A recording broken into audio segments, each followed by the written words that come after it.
มื้อนี้ก็ได้มีโอกาสได้ลงมาเบิ่งน้ำสร้างเก่าแก่ของบ้านทานาคนี่ก็แม่นภาพบรรยากาศยามมื้อแลงน้ำสร้างแห่งนี้แม่นคือว่าตามผู้เฒ่าเพิ่นสันนิษฐานว่าคือสิแม่นสร้างขึ้นพร้อมกับบ้านทานาคพร้อมกับการตั้งบ้านถือว่าเป็นน้ำสร้างที่ว่าเก่าแก่พอสมควรเลยน้ำสร้างแห่งนี้ถือว่าน้ำนี่ใสสะอาดตลอดปีสมัยก่อนแต่ข่าวปู่ย่าตายายเพิ่นพากัน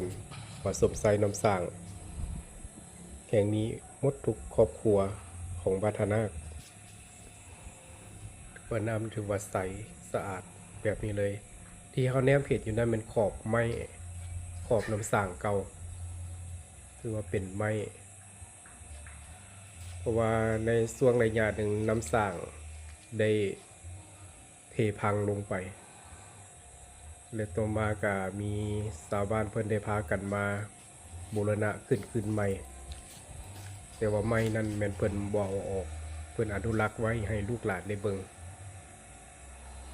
ถือว่าเป็นไม้เก่าๆเลยที่เพิ่นบ่แตะต้องบ่เอาออก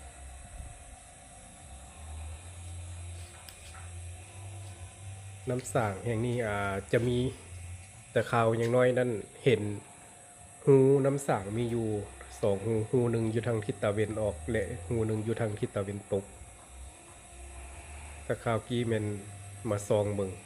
เห็นเป็นหูใหญ่พอสมควร